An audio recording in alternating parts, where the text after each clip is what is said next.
Hello everyone, आज है 17 जुलाई और आज हम लोग 17 जुलाई से बनने वाले सभी इंपॉर्टेंट करंट अफेयर्स को डिस्कस करेंगे। चलिए स्टार्ट कर लेते हैं आज का वीडियो। फर्स्ट क्वेश्चन है, राफेल एम जो है हमने विमान खरीदे हैं इंडियन नेवी के लिए, तो ये न्यू फाइटर जेट है जो फ्रांस से खरीदे हमने। आप लोगों को पता होगा कि राफेल अभी पिछले साल ही हमने 36 राफेल विमान का समझौता किया था, जो किया था हमने फ्रांस के साथ। और अब जो है राफेल एम मतलब राफेल मरीन, यानी कि जो नेवीज वगैरह समुद्री सेना को जो उपलब्ध कराए जाते हैं वो राफेल एम। तो जो राफेल एम है ये अभी हमने इसके 26 खरीदने का ये भी समझौता हमने फ्रांस से ही किया है। तो इस साल हमारी जो डील थी 36 राफेल की फाइटर जेट थे वो वायुसेना के लिए वो पूरे हो गए, और इस साल हम राफेल एम खरीदेंगे फ्रांस से। फ्रांस की बात आई है, फ्रांस की राजधानी हो जाएगी पेरिस और फ्रांस के प्रधानमंत्री हो जाएंगे इनैमुअल मैक्रोन। अभी आप लोगों को मैंने कराया था कि जो प्रधानमंत्री नरेंद्र मोदी जी हैं वो फ्रांस की यात्रा पर गए हुए हैं, तो वही फ्रांस की यात्रा पर ही ये सारी डील्स जो है उन्होंने की हैं फ्रांस के साथ, और इसके हाल ही के करंट अफेयर डिस्कस करेंगे। तो फ्रांस के साथ हमारी जो है ना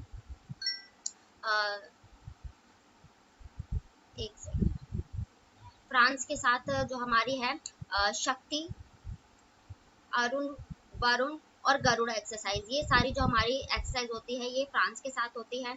और अभी जो फ्रांस की राजधानी पेरिस में 2024 के जो इस बार ओलंपिक होंगे वो फ्रांस की राजधानी पेरिस में ही आयोजित किए जाएंगे। ठीक है, तो ये हाल ही के कुछ फ्रांस से रिलेटेड अदर फैक्ट है, अभी हम इसको मैप से डिस्कस करेंगे।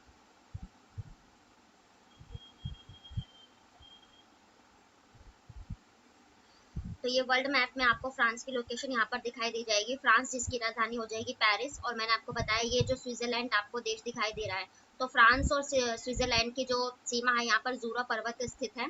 ठीक है, जूरा पर्वत और ये सारा जो क्षेत्र है ये आल्प्स की पहाड़ियों से जो है घिरा हुआ है।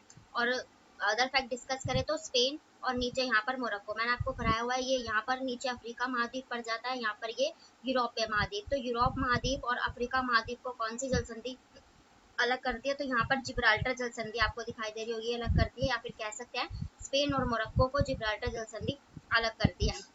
यहाँ पर इंग्लिश चैनल के लोकेशन आपको दिखाई दे रही है, ये यहाँ पर फ्रांस और ये जो यूनाइटेड किंगडम है इसके बीच है। तो इसकी जो टोटल लंबाई है 34 किलोमीटर है, जिसे लोग तैरकर भी पार कर जाते थे। तो इसी इलीगल माइग्रेशन बिल को रोकने के लिए जो यूनाइटेड किंगडम है इसने अभी जो ये एक बिल पास किया था इलीगेशन माइग्रेशन बिल का। ठीक है, उसके बाद नॉर्वे की बात करें, अभी प्रेस फ्रीडम इंडेक्स में नॉर्वे देश टॉप पर रहा है। फिनलैंड ये जो नाटो है उसका 31वां मेंबर बना है नॉर्थ अटलांटिक ट्रीटी ऑर्गेनाइजेशन का। और अभी ऑस्ट्रिया की ये जो है यहाँ पर ओपेक यानी कि oil and petroleum export countries का जो हेडक्वार्टर है ये ऑस्ट्रिया में हो जाएगा। उसके बाद ये जो क्रोएशिया ने अभी हाल ही में इसकी पहले जो करेंसी थी कुनो उसको हटाकर यूरो करेंसी अपनाई थी। और इटली की बात करें तो इटली में फूड एंड एग्रीकल्चर ऑर्गेनाइजेशन का अंतर्राष्ट्रीय जो संस्था है उसका हेडक्वार्टर यहीं पर हो जाएगा। ठीक है, तो ये कुछ अदर फैक्टर जीके हैं। तो ये यूक्रेन की लोकेशन आप लोग दिखाई दे रहे हैं यहाँ पर। और ये जो रशिया है आप लोग जानते हैं, तो रशिया और यूक्रेन में जो अभी युद्ध चला हुआ है जिसके कारण ये चर्चा में रहते हैं। तो यहाँ पर आपको ब्लैक सी की लोकेशन याद रखनी है, क्योंकि ये जो यूक्रेन है ब्लैक सी के किनारे हैं। और यहाँ से मैं आपको जल संध्या करा देती हूँ, काफी टाइम हो गया। तो ये जो अजोव सागर आपको दिखाई दे रहा है, ठीक है, तो जल संधि होती है जब दो जल के पार्ट मिलते हैं, दो थल के पार्ट अलग हो जाते हैं। तो यहाँ पर अजोव सागर का पानी जब यहाँ इस थल के पार्ट से होते हुए काला सागर ब्लैक सी में जाता है तो ये थल के पार्ट अलग हो जाते हैं। ठीक है, और तो यहाँ पर कर्च जल संधि बनती है। फिर इस काला सागर का पानी यहाँ पर तुर्की यूरोप जो तुर्की का पार्ट यूरोप में है वहाँ पर ये मरमरा सागर की लोकेशन पड़ती है। तो काला सागर का पानी जब मरमरा सागर में पड़ता है तो यहाँ पर बॉस्फोरस जल संधि बनती है। फिर मरमरा सागर का पानी यहाँ पर एक एजियान सी है, तो जब इसी एजियान सी में गिरता है तो यहाँ पर डार्निलिस जल संधि बनती है। तो ये मैंने आपको 4 सागर कराए, अजोव सागर, काला सागर, मरमरा सागर और एजियान सागर। और 3 जल संधि है, कर्च, बॉस्फोरस और डार्निलिस। तो ये सब कुछ चर्चे में थी। और तुर्की कुछ चर्चे में था, तुर्की इसलिए चर्चे में था यहाँ विशालतम भूकंप आया था जिसके चलते भारत ने इसकी सहायता के लिए जो ऑपरेशन दोस्त चलाया था वो इसी के लिए चलाया था। तो ये सारे कुछ अदर फैक्टर जीके थे इस क्वेश्चन से रिलेटेड। अब हम देखेंगे अदर डील्स जो हमने किसी देश के साथ की गई हो। जैसे अभी 2022 में ही हमने AK राइफल 203 इसके लिए हमने किसके साथ समझौता किया है? रशिया देश के साथ समझौता किया हुआ है।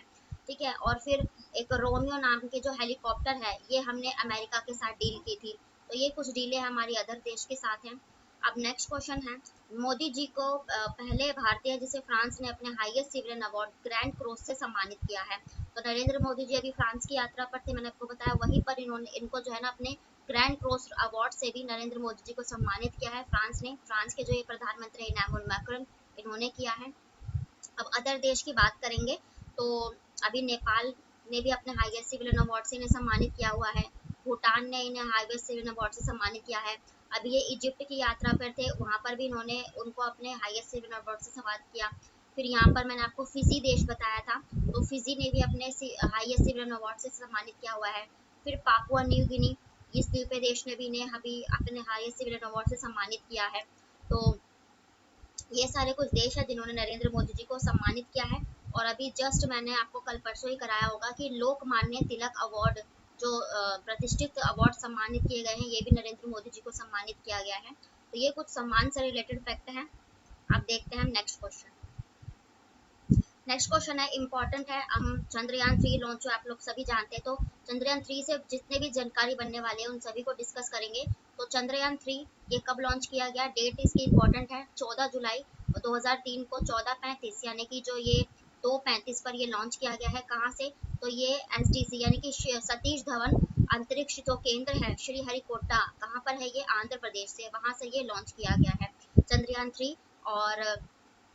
और ये LVM-3 इस बार जो इसमें जो शामिल हुआ है, LVM-3 के जरिए जो है ये भेजी गई है। और इसके लैंडर और रोवर का नाम इम्पोर्टेंट है। तो इसके लैंडर का नाम क्या है, तो विक्रम है। और इसके रोवर का नाम हो जाएगा प्रज्ञान।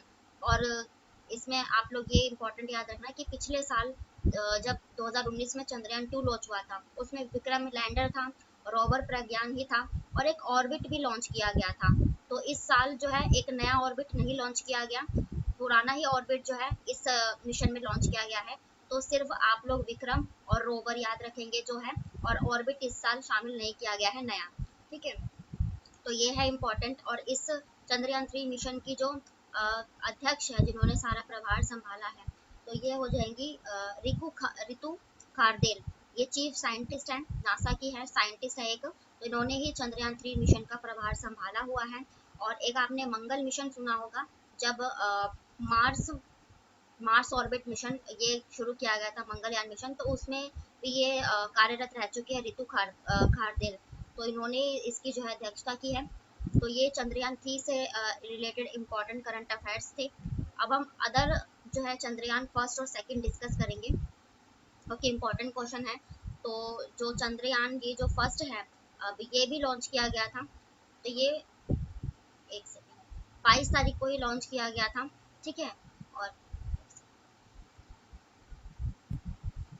तो जो चंद्रयान मिशन है, ये 2008 में लॉन्च किया गया था, आप लोगों ने शायद पढ़ा ही होगा। ठीक है, तो ये 2008 में सितंबर में लॉन्च किया गया था। साल चंद्रयान 1 मिशन था। अभी चंद्रयान 2 तो जस्ट कोविड के टाइम के वही उसके दौरान ही 2019 में। और ये जो सेकंड था, ये भी 22 जुलाई को ही, मतलब जुलाई के महीने में ही लॉन्च किया गया था। 22 जुलाई को 2019 में चंद्रयान 2 मिशन लॉन्च किया गया था। ठीक है, तो ये कुछ चंद्रयान मिशन से रिलेटेड कुछ अदर फैक्ट थे। और अभी कुछ अदर मिशंस की बात करेंगे हम। और हमारी जो स्पेस एजेंसी है इसरो, इसरो के बारे में बात कर ले तो इसरो जिसका हेडक्वार्टर हमारी जो कर्नाटका की राजधानी बैंगलोर में है। और इसकी स्थापना कब हुई थी, तो 1969 में इसरो की स्थापना हुई थी। इसका हेडक्वार्टर बैंगलोर में ही है। और एस स्वामीनाथन इसके जो है वर्तमान में अध्यक्ष हैं। तो इसरो यानी कि Indian research and space organisation, इसकी स्थापना हुई थी।